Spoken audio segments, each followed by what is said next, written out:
In this podcast, we cover the Australia-West Indies series update for the first Test match, and we analyze the first 2 weeks of the IPL. In our moment of the week, we cover Muralidharan's birthday and IPL's inception back in 2008.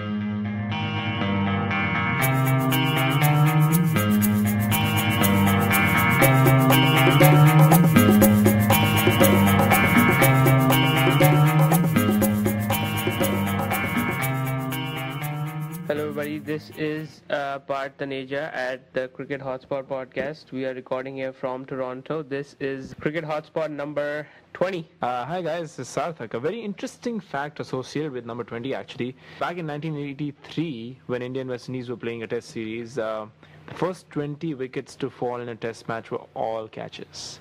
Wow. So that's the most interesting fact I could find with the number 20. Yeah. But it's, again, something which no one would have thought of. And I definitely haven't seen in my lifetime. So something interesting for you guys to ponder over. Yes. Now, in this podcast, we will talk of course, about the IPL. But first, let's quickly go over Australia and West Indies, how the series has panned out so far. So far, the first match has taken place, and the second match is still going on, so we don't know the results of it. But for the first match, interesting test match, close test match, and I think people of West Indies would be happy with the way that their team has played. Definitely happy with the way the team has played, not happy with the eventual outcome, but again, they can take as it comes, because the team has definitely played above their potential. No one expected them to give Australia such a tough fight, but the team came out fighting. They made sure that they weren't rolled over well in the second innings. They kind of gave up, I feel, but they could have done much better, and they were pretty close to actually pulling off a victory if they had forced Australia, taken the last 3 wickets quicker in the first innings. Yes. So the tail kind of wagged for them, for Australia, which helped them. Well, Ryan Harris was the thorn for the West Indies. I think the last wicket stand was over 100 or close to 100, which is certainly biggest pain for any bowling opposition. Exactly, and for West Indies to come out all guns blazing first innings and to take 7 Australian wickets for very cheap. They could have got a substantial first innings lead going on to the second innings. Even if they had folded for cheap, they would have had a decent target to defend. But when they folded with scores in the first innings almost at par, they didn't really have much of an option. Shiv Naresh on the ball, still playing, still going strong. It's tough to remove that guy from the crease, and I think Australia found that out for the nth number of time. Yeah. So again, good to see him and some of the youngsters stepping up and playing a part towards the better performance of the team. Yeah, sure. Let's talk about the declaration. Interesting place to declare by Clark, and certainly very aggressive captaincy. You don't really see that in modern day. People like to, especially if it's the West Indies, they won't want to lose the game. So brave captaincy, and I think he got just rewards for showing some brevity. Absolutely. I think by far one of the bravest and the most amazing declarations I've seen in recent times, that sort of defines the Australian mentality of their aggressive nature, and they're all going all out for the win kind of thing. I wouldn't expect any of the Indian or say subcontinental captains to go out. Or even Andrew Strauss. You won't expect even Graham Smith. These both are very defensive captains. So getting a first innings lead always has that comfort in your mind that yes, you have something to fall back on, some cushion to cover up. This was actually the only second time in history when a captain declared being behind in the first innings and they ended up winning the test match. So yeah. That's good on the Australian team. They fought really hard. I doubt if you would have done that against any other opposition, a quality batting opposition. We don't know, but again, it was a sporting declaration nonetheless, and I think the result was possible only because of Clark's decision. That was the highlight of the test match. Yes, I think rather than giving us like ICC Spirit of the Cricket Award on random events which have no meaning to it, such events, such good sportsmanship, such aggressive play by being totally within the spirit should also be awarded, and I think maybe ICC should look at that as a sign. Absolutely. I mean, if Australia had gone on to play for one more session, they could have easily forced a draw and made sure they do not lose. But that was not the mentality they went in with. They went in to win. and that's what forced the result. And I was really impressed by Clark's captaincy there. So full marks to him for that decision. Yes. So let's move on to the IPL, the main topic of this podcast.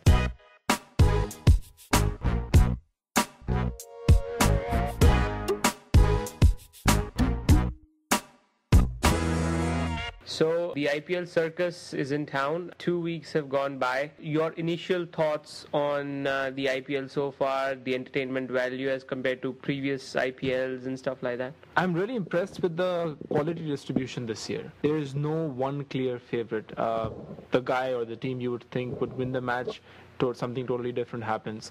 It's not because they're not living up to their potential or not playing to their potential, but because the quality all round is so good in all the teams.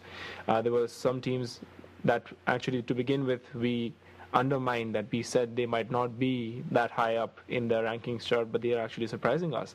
Rajasthan looked pretty weak on paper, but they've come out and surprised everyone like they did in the first season. Yes. Same thing goes with the Pune Warriors. Pune Warriors have done well.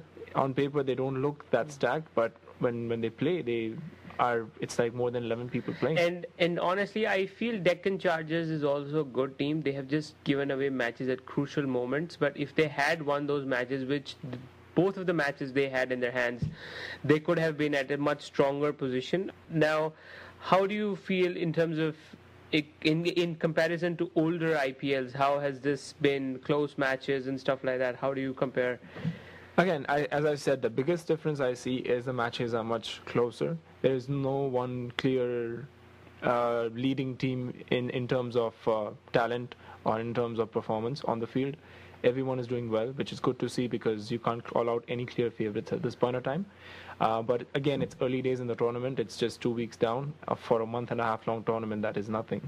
Yeah. So we can only hope that it continues to be as interesting and as close as it is right now. It's good to see teams like Chennai, teams like Royal Challengers Bangalore, teams like Mumbai struggle a bit, and it shouldn't be a cakewalk, and money should not buy you a cricket match victory. I mean, if you have money, it should mean that you have players, but there should be other teams like Trinidad and Tobago in the first Champions League who won from nowhere. It's good to see teams like that do well, and that's what I like about the IPL. I for some reason, out of all the IPLs I've seen, I like this one much more because of the competition, and I like the number 9. 9 number of teams is best. 10 was stretching it a bit. The competition the quality of players was actually expanded. Now it's slightly more compressed. I could do without Kings 11 Punjab, but we'll talk about that later. That's true. I agree with your point there that having 10 teams sort of diluted the quality of players available to each squad, each franchise.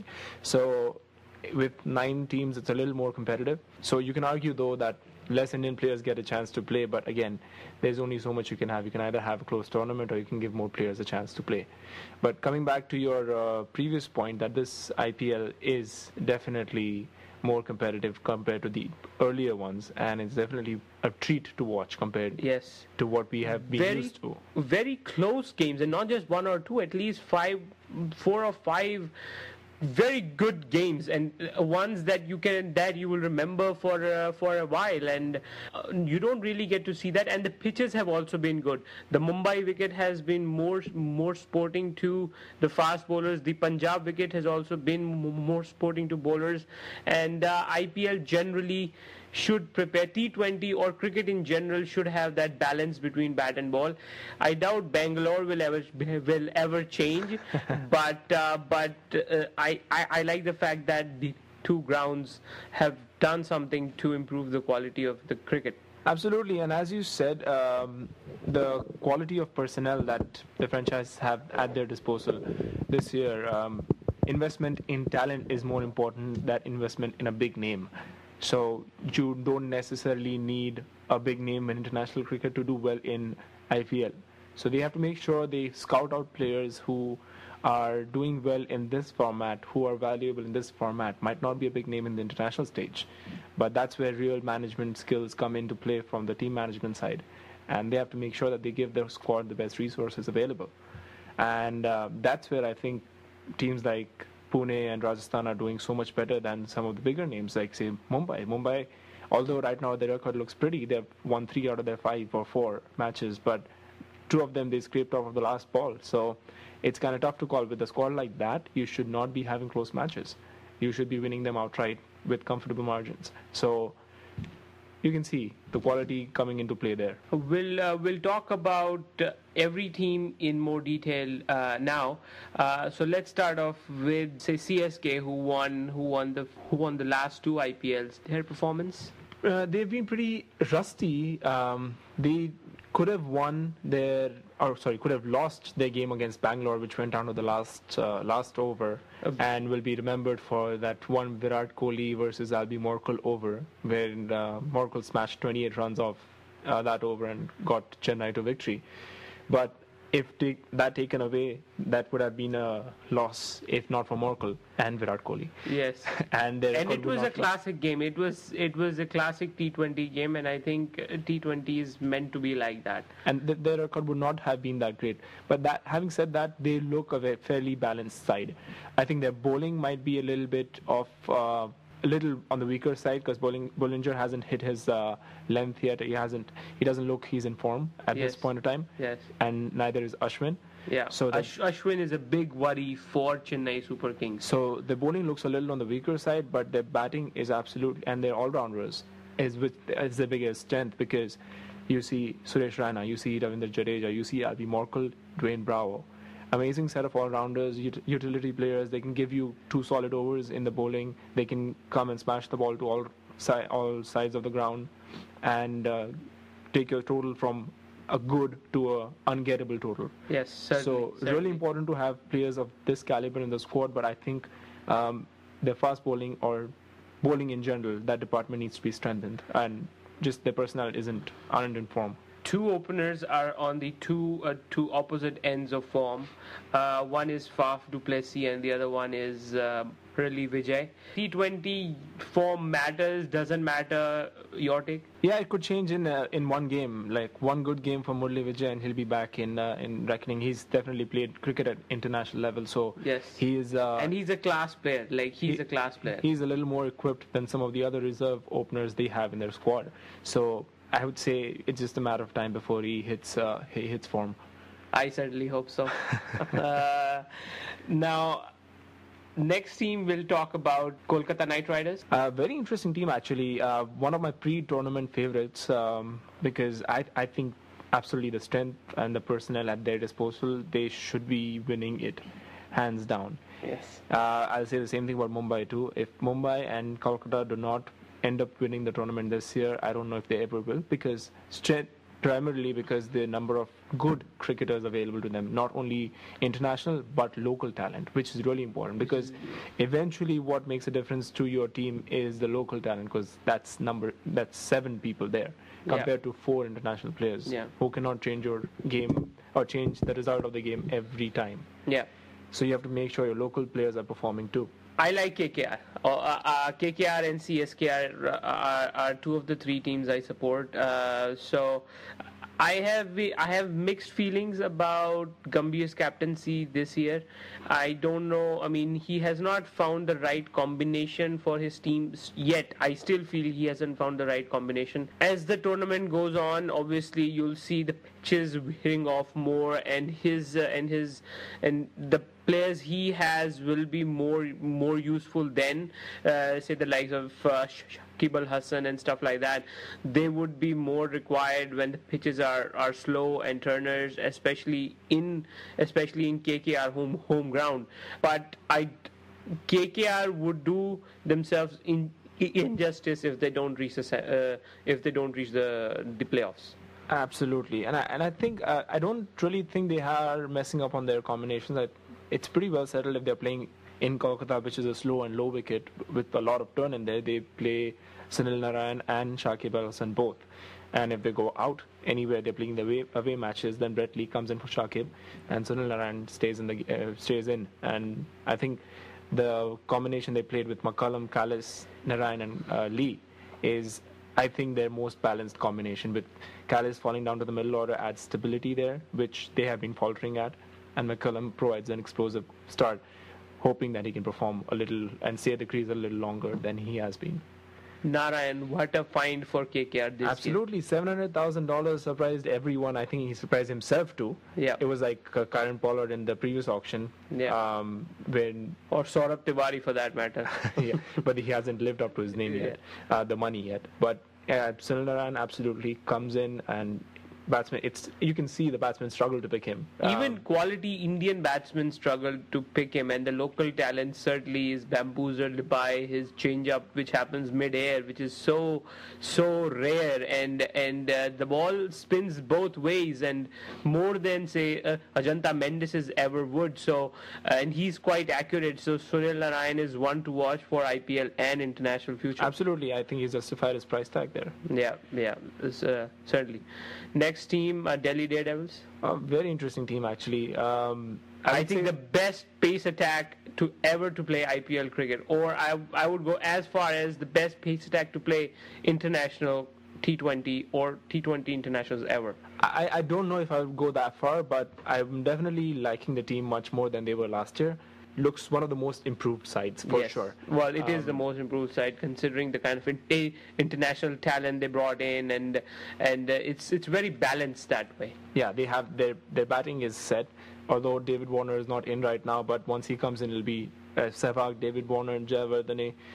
Peterson, if he sticks around, then or Ross Taylor could come in. Yes. And then they have the options of using Doug Bracewell or Van der Merwe with Morne Morkel as a fast bowler. I think it's embarrassment of riches for Delhi. Andre Russell would play in any of the IPL teams except Delhi or KKR, who have a very strong international batch. I mean, he's a great talent, and I certainly would like to see him play. So they have a good number of resources in all departments.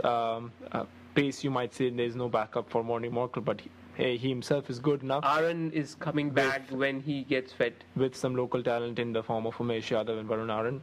Ajit Akarkar, you could say, is a hit or miss.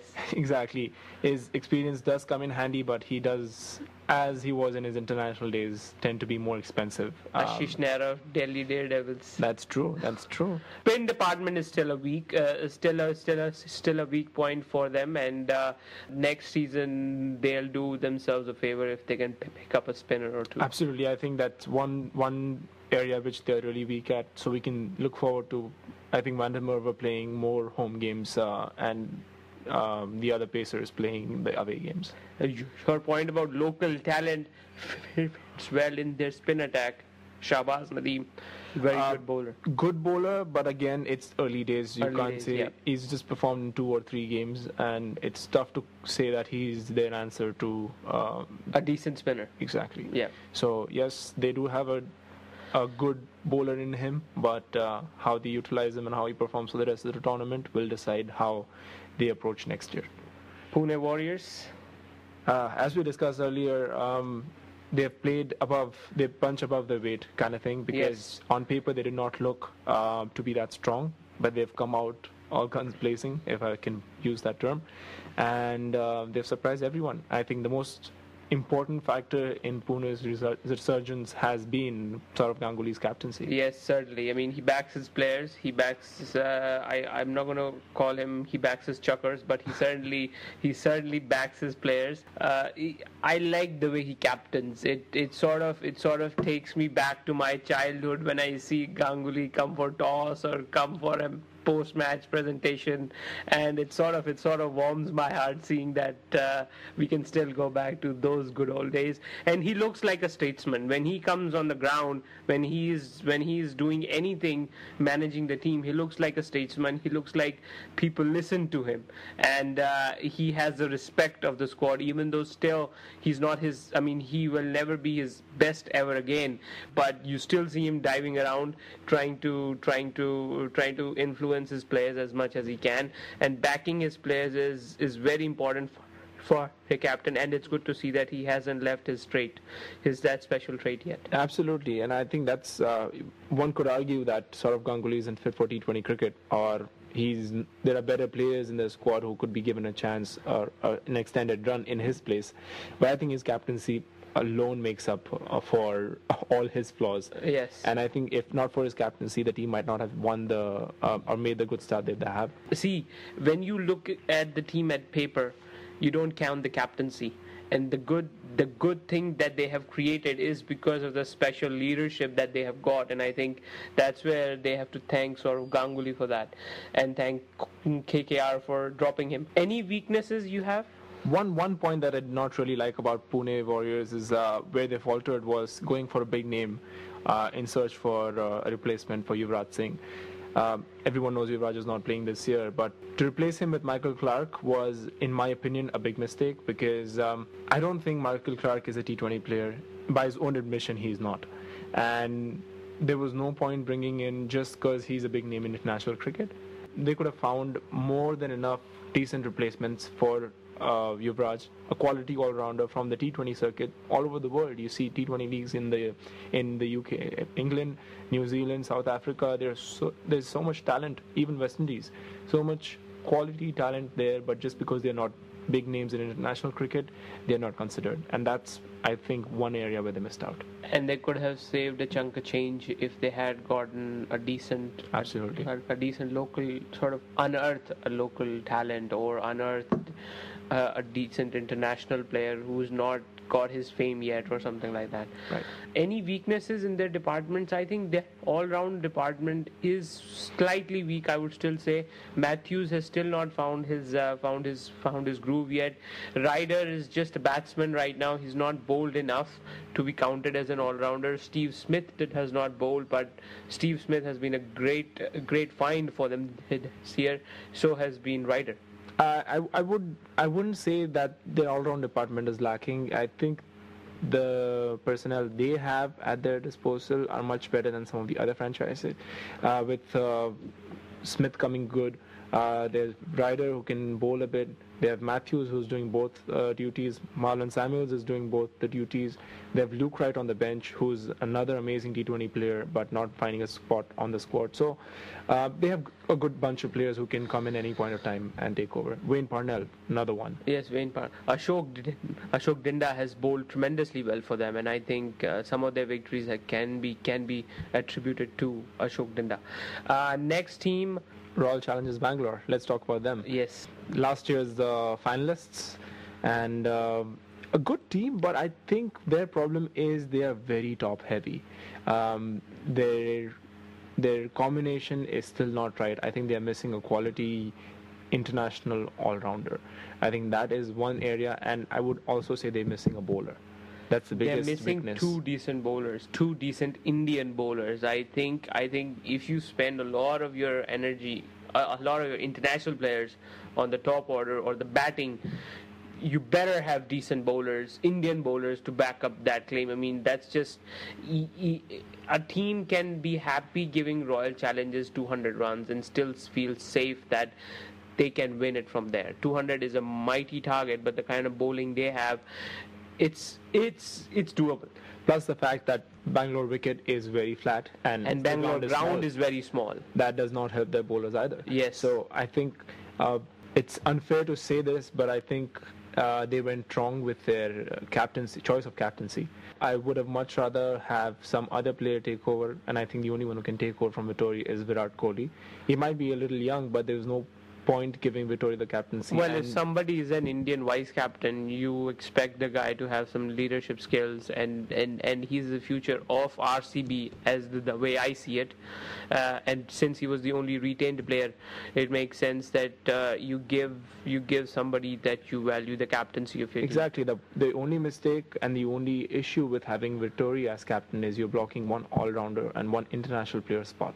So the overseas player, Vittori, is guaranteed, so you can only play 3 more. And if you want to play Gale and Dilshan and AB de Villiers, you cannot have another bowler in there, which really makes the side imbalanced because they need bowlers. Their batting is okay. Indian bowling is not strong. Zahir Khan is there, but he's not a T20 bowler. So I mean, bowling strengths. I mean, bowling is not their strength, first of all, and they need some quality internationals or quality local to fit this present team that Absolutely. they have. I think their 4 overseas players should be Chris Gale, AB de Villiers, Dirk Nannes, and the fourth one would be a toss-up between Dilshan and Andrew McDonald. Dirk Nannes or Charles Langeveld? I would say Dirk Nannes. Dirk Nannes. Yeah. Is he injured? No, Dirk I think he's okay. He's okay. He's fine. Yeah. Yeah. I wonder why they aren't playing him then. If he's, I mean, he's a decent T20 bowler. That's absolutely right. Kings 11 Punjab. I think one of the weaker teams. I think we can discuss both Kings 11 Punjab and Deccan Chargers in one, because I don't think we have much to talk about there. By far one of the two of the weaker teams in the tournament, and they do well to reach playoffs if they can, because from what we've seen this far, they would do well if they reach number 6 spot. Absolutely.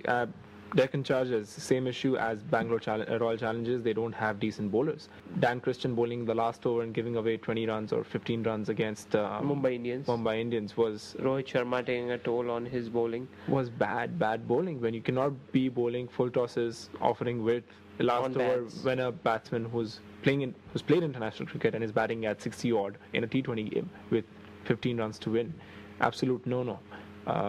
Dale Steyn is the only one there with Amit Mishra, who's also a decent bowler, but again, no one to support them, and they haven't fired in tandem. It's either Steyn performing or Mishra performing, and that's where the downfall is. Their local bowling talent is also not special. I mean, you won't count any of them greats. Neither is their local batting talent. Oh yes, batting is I mean, they lack at least 2 decent Indian batsmen, and they lack at least 1 decent Indian bowler to help their cause. So this will really test Sangakkara's leadership skills of the kind of people or the kind of personnel he has at his disposal. He has to make the most out of them, but I think playing JP Duminy over Cameron White is the best move. Yes. Duminy offers that extra left-hander. Also, he feels equally well to Cameron White, but left-hand batsman. I think he's a better bowler than Cameron White, just to put it out there, because I think he's the Suresh Raina of South African cricket. He can give you a breakthrough when you most need it, when you least expect it, kind of thing. And so he just has that touch. And he looks in form. So absolutely. Cameron White looks in one of his lowest points in cricketing career right now. So what they need is, I think, another bowler or a good explosive batsman. Yep. Coming back to Kings 11 Punjab, I think Gilly being out of touch with cricket for the entire year, other than the IPL, is taking a toll. Top of the order, he takes 2 or 3 or 4 games to get into the groove, and that kind of really puts pressure on them for the remaining season, because if you lose 3 or 4 games up front, it's really tough to come back from them and win say the 7 out of the remaining 9 games. Although if Gilly gets going, that's absolute possibility, but it's hard to get going if you are, say, age 40 and you haven't played international cricket for a year. This might be the last season Gilchrist plays. I mean, we wouldn't be surprised to hear if he announces retirement after the season, because he knows his body the best, and I think from what we've seen on the television, we don't know the most, but from what we see, I think he's trying to slow down a lot for an international cricketer. Yeah. I think that whole team needs a revamp. If I was the only 2 players that I would keep from that team, or maybe 3, is Sean Marsh, Praveen Kumar, and Piyush Chawla. Those are the only 3 I would keep.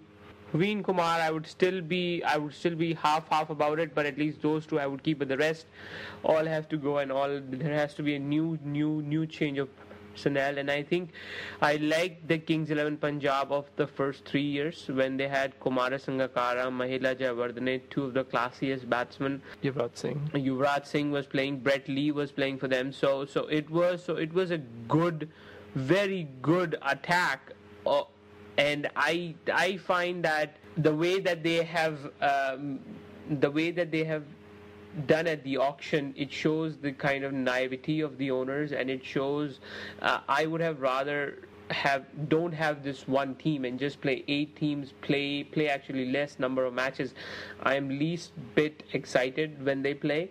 They produce some of the dullest games in the IPL, and your take on Kings 11? Very bad team management. Obviously, they had no auction strategy, and they did not pick any valuable players except, I would say, Azhar Mahmood is one of the shrewdest buys of the entire IPL auction. He's a very good T20 player. Still hasn't got a chance, but I'm sure going forward in the tournament he will come good. But other than that, as you said, they are lacking on quality at either ends, batting and bowling. Some of the local talent coming through though is heartening to watch. I think Mandeep Singh is one of the stars of their campaign this year, the only one to actually cross 100 runs for them this season, and apart from Sean Marsh. And it's really painful to watch a team like Punjab with some players at the twilight of their career, I say Gilchrist and even David Hussey approaching mid-30s. So tough to have go on with such a team. They need a revamp, as you suggested, and I would agree with you. Sean Marsh and Piyush Chawla would be the two players I would definitely keep. Depending on how they do or what the team management feels their potential is. But they definitely need to get more quality in international players. Paul Bulthati, a fizz expected or unexpected? Oh, I don't know much. I can't say because I haven't really been following him in domestic circuit before the last year's IPL or after that. So from what I've heard from, he did not perform in this year's domestic circuit too. So I would say that could be a blip in the radar. That one IPL performance could be a one-match wonder kind of thing for him. But two performances last year's IPL could be where he peaked, and it's important for them to find a decent opener to partner Adam Gilchrist for this year, and to make sure that they have enough quality coming in next year so that they are not left wanting for that position. So basically a major overhaul required for actually Punjab. Absolutely. Let's move on to the two teams we have not covered so far. Mumbai Indians, stacked team, I would say. I think if there is a team in the IPL which you can call stacked, it's the Mumbai Indians. Definitely. Their off-season work, they were really active. In the auction, they were really active. I think one of the best strategies, or one of the teams with the most active team management and planning. Hats off to them for that, for getting a good pool of players together. But again, as you said, they are spoiled for choices. An embarrassment of riches kind of thing, because they've bought so many players, but they can only play 4. And for them to pick out 4 players from such a talented pool could be a tough choice. But it's better to have that option than not to have. Even then, I mean, it's I still feel that it's a team that is going to choke in key moments because of the fact that they play good cricket for most of their cricket, but when the key moment comes, I find that you will see that they will choke. I don't know why, because their key positions like number 7 is still a weakness for them. Like James Franklin, I don't consider him a decent pick for number 7. Although he played well in key matches last year for them, but still, I mean, he's not the most reliable cricketer. They still. And I think they pick for absolutely no reason. Pragyan Oja's pick was just a fun for them. I mean, he does not serve any purpose to them, for my understanding. I'd disagree there, because I think that's a very good pick. Pragyan Oja, we must remember, is the 3rd highest wicket taker in all of IPL history. Yes, behind no doubt. Lasith Malinga and RP Singh. But his true value is not realized in Mumbai Indians, and he serves a cushion to Harbhajan Singh, where actually Harbhajan Singh is not as good a bowler as Pragyan Oja is, in my opinion. But again, as you see, both of them working in tandem. One right arm off spinner and a left arm orthodox. So both spinning the balls in opposite direction. It's good variation to have in your side, along with the likes of Munaf Patel and Lasith Malinga, who are again both right-handed bowlers, but totally different types of bowlers. Yes, much different. One is line length bowler, and Malinga is I would say a Yorker specialist. But one is fast and the other one is ultra slow for a fast bowler. But in any case, they have good mix of bowlers. I think the bowling is not a worry. Batting, as you said, is the worry, because when Sachin Tendulkar does not play, the batting lineup looks really thin. And even if he plays and gets out early, and the middle order is exposed for a little early in the innings, that's when they tend to falter even more. Do you see Karthik as a good buy for them? I definitely think he was a decent buy because wicket-keeping spot was one of their weak points in the previous editions. Although Ambati Raidu was doing a decent job behind the wickets, but having a specialist wicket-keeper always makes that much of a difference because the tough catches, the tough run-outs that come your way and which need to be taken at crunch times, only a specialist can do it. And if you have a part-time keeper keeping, you can have, and you will have to write it off as, well, he's a part-time keeper. 1.6 million though? I don't know if the value was worth it, but it's definitely a good buy. Karthik, in my opinion, is a good batsman too, and a specialist wicket keeper, which both adds value to their lineup because they need some solid batting and they need a specialist wicket keeper. So good buy, but how it turns out for them, that again we won't know. So if they don't reach the playoffs, it'll again be a huge embarrassment for the Mumbai Indians. Absolutely, and that's what I said. I mean, if they don't reach or win the title, reach the playoffs or win the title with this squad, like KKR, then I don't know if they ever will. Because again, this is the best team. This is the best they can get. I think there's no one left for them to get. Yeah. And let's not forget, this was the team that won the Champions League last year. So they definitely have the talent, but in that particular scenario, they were allowed to have 5 international players. A special concession was made for them because a lot of their Indian players were injured. Yes. The quality Indian players were injured. So a precedent was set there for 5 overseas players. But in any case, they do have quality in the 4 overseas players that they're playing for them to get back to their winning ways by a comfortable margin and not scrape through wins. That's my opinion. Final team we haven't talked about is the Rajasthan Royals, the team that produces very good players from names that are not big in international cricket, and they have done that many a time, almost every season of the IPL. This year is no different for them. Your take on them? They're the perennial underdogs. Yes. Before every tournament begins, you'd be like, Rajasthan does not look too great on paper, but they come out and surprise everyone. Yes. With their performances. They pick players who are, as you said, not big names in international cricket, but they pick out talent which they know will perform as and when required according to their demands and the team demands. So be it any bowler, be it an all-rounder, we've seen Ravindra Jadeja and Yusuf Pathan in the past. We've seen bowlers like Siddharth Trivedi, Amit Singh. Ashok Manaria was the under-19 captain. Yep. So a lot of good talent there who are not big names yet, but they are definitely doing their part.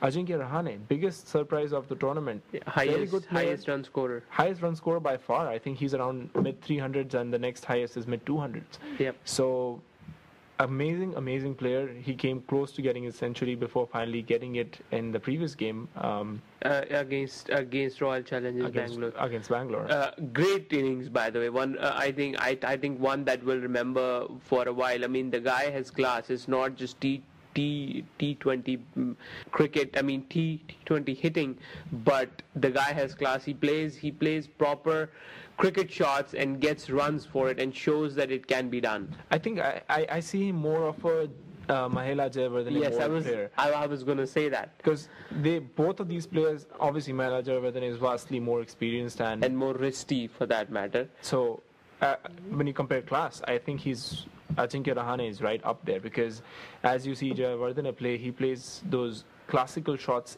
in T20 cricket and still manages to score fast. Same is the case with Ajinkya Rahane. You won't see one bad shot or one forced shot. He plays through the line, plays technically correct shots, and still manages to score fast, and which is the beauty of his game, which is really impressive, actually. Yep. Weaknesses for Royal Challengers Bangalore? Rajasthan Royals. For Rajasthan Royals? I would say it has to be a bowler. They do have Sean Tate in their lineup, but again, there is no place for him to play. You need an Indian bowler, a decent Indian bowler for, say for example, they have spots open for a decent bowler. They do have Sreesanth on the sidelines, but again, we don't know. Decent bowler, that's a tough call. Exactly. So, I think the return of Shane Watson will only boost the squad. One of their major failures this year has been Johan Botha. Yes. a lot was expected out of him, especially from me.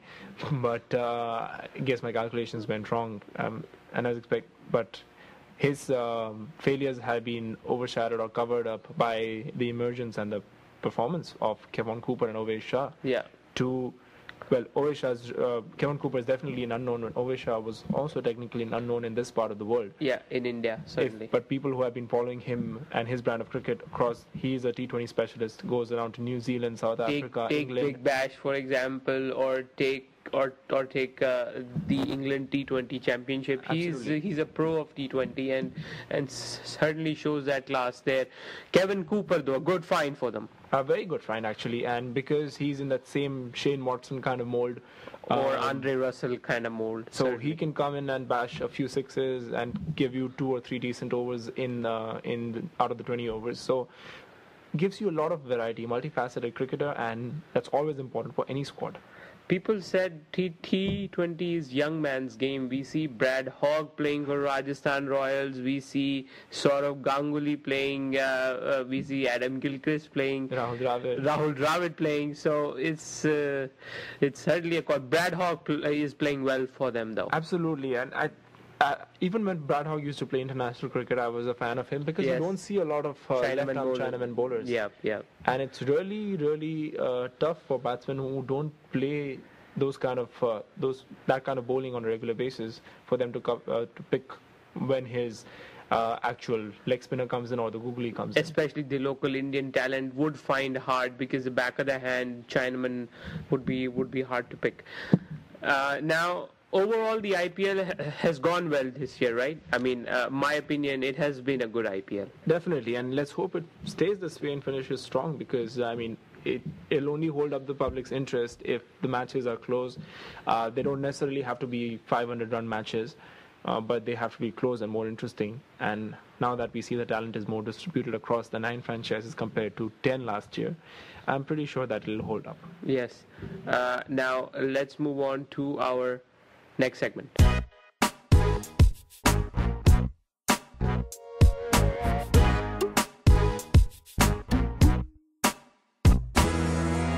All right, folks, are now moving on towards our moment of the week, and we have a very interesting stat.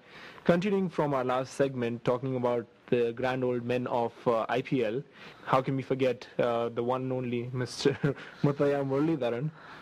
He turned 40 just on the 17th of April, and still spinning away, taking wickets in the IPL, and class never dies off. It shows clearly. Still agile in the field, still eager to perform, and then still those batting shots that are to actually die for, which are not part of any coaching manual. Yes. But again, Mr. 800 coming good whenever his team needed him. A great ideal foil to Vittori's left arm orthodox spin or a right arm wrist off spinner in the form of Muthaiya Muralidharan, and he actually won Bangalore 2 games out of the 3 or 4 he played.